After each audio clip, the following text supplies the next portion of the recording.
Hello friends, good morning to all. ఈరోజు date వచ్చి 19/8/2025 అండి. టైం వచ్చేసి అరౌండ్ 8 o'clock అలా అవుతా ఉంది. సో ఈరోజు ప్రధానంగా న్యూస్ పేపర్లలో డిఎస్సి గురించి వచ్చినటువంటి వార్తలను చూద్దామండి. ఇందులో మెయిన్గా ఏమొచ్చాయంటే, మెరిట్ లిస్ట్ లేకుండా నేరుగా సర్టిఫికెట్ల పరిశీలన అని చెప్పేసి ఒక న్యూస్ రావడం జరిగింది. అంటే మెరిట్ లిస్ట్ లేకుండా నేరుగా సర్టిఫికెట్ల పరిశీలనకు ఎవరైతే ఎంపికయ్యారో ఆ జాబితాను రేపు అలా విడుదల చేయడానికి అవకాశాలు ఎక్కువ ఉన్నాయండి. అండ్ అలానే సెప్టెంబర్ 2వ వారంలో పోస్టింగ్లు ఇవ్వడానికి అవకాశం అని చెప్పేసి మొత్తం ఈ న్యూస్ అన్నీ కూడా న్యూస్ పేపర్లో రావడం జరిగిందండి. డీటెయిల్గా ఈ న్యూస్ అన్నింటినీ చూద్దామండి. ఇది ఈనాడు పేపర్లో వచ్చినటువంటి న్యూస్ అండి. మెగా డిఎస్సి సర్టిఫికెట్ల పరిశీలన 21 నుంచి అని చెప్పేసి రావడం జరిగిందండి. మెగా డిఎస్సిలో ప్రతిభ చూపిన అభ్యర్థులకు సర్టిఫికెట్ల పరిశీలన ప్రక్రియను ఈ నెల 21 లేదా 22 నుంచి ప్రారంభించాలని పాఠశాల విద్యాశాఖ నిర్ణయించింది. డిఎస్సి ఫలితాలను విడుదల చేసిన విద్యాశాఖ ఉపాధ్యాయ అర్హత పరీక్ష టెట్ మార్కుల సవరణకు ఆదివారం వరకు అవకాశం కల్పించింది. అభ్యర్థులు ఆన్లైన్లో నమోదు చేసిన టెట్ మార్కులను పరిశీలించి అనంతరం స్కోర్ కార్డులను విడుదల చేసింది. గతంలో ఇచ్చినట్లు డిఎస్సిలో టాపర్లు, కట్ ఆఫ్ మార్కులు, మెరిట్ లిస్టులు ఇవ్వకుండా నేరుగా సర్టిఫికెట్ల పరిశీలన చేపట్టాలని అధికారులు నిర్ణయించారు. జిల్లాల వారీగా జాబితాలు ప్రకటించి సర్టిఫికెట్ల పరిశీలనకు అభ్యర్థులను ఆహ్వానిస్తారు. పరిశీలన అనంతరం తుది జాబితాను రూపొందిస్తారు. సెప్టెంబర్ నెల మొదటి వారంలోపు జాబితాను సిద్ధం చేయనున్నారు. 2వ వారంలో పోస్టింగ్లు ఇవ్వాలని భావిస్తున్నారు అని చెప్పేసి న్యూస్ రావడం జరిగింది. అంటే దీని ప్రకారం కట్ ఆఫ్ మార్కులు, మెరిట్ లిస్టులో టాపర్లు ఇవేం లేకుండా డైరెక్ట్గా సెలెక్టెడ్ లిస్ట్ ఏదైతే ఉంటుందో దాన్ని విడుదల చేయనున్నట్లు మనకు తెలుస్తుందండి.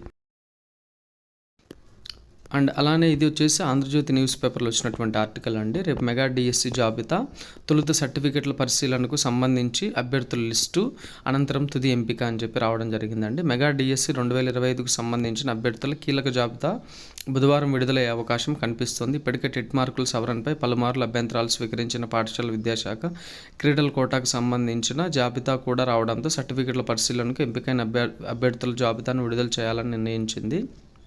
సర్టిఫికెట్ల ఎంపిక జాబితా అంటే దాదాపుగా ఉద్యోగాలు పొందిన వారి జాబితాగానే భావించాలి. 16,347 పోస్టులు భర్తీ చేస్తుండగా అంతే సంఖ్యలో అభ్యర్థులను సర్టిఫికెట్ల పరిశీలనకు పిలవనున్నారు. వారిలో ఎవరికైనా సర్టిఫికెట్లు సక్రమంగా లేకపోతే ఆ సంఖ్యకు సమానంగా తర్వాత మెరిట్ జాబితాలో ఉన్న అభ్యర్థులను పిలుస్తారు. ఇలా 16,347 మంది సర్టిఫికెట్ల పరిశీలన పూర్తి చేసిన తర్వాత ఉద్యోగాలకు ఎంపికైన అభ్యర్థుల తుది జాబితాను విడుదల చేయనున్నట్టు అధికారులు చెబుతున్నారు. అయితే బుధవారం విడుదలయ్యే సర్టిఫికెట్ల పరిశీలన జాబితాలతోనే ఎవరు ఉద్యోగాలు ఎంపికయ్యారనే విషయంపై స్పష్టత వస్తుంది. కానీ అధికారులు మాత్రం ఇది సర్టిఫికెట్ల పరిశీలన జాబితా మాత్రమేనని, తుది జాబితా తర్వాత విడుదల చేస్తామని చెబుతున్నారు.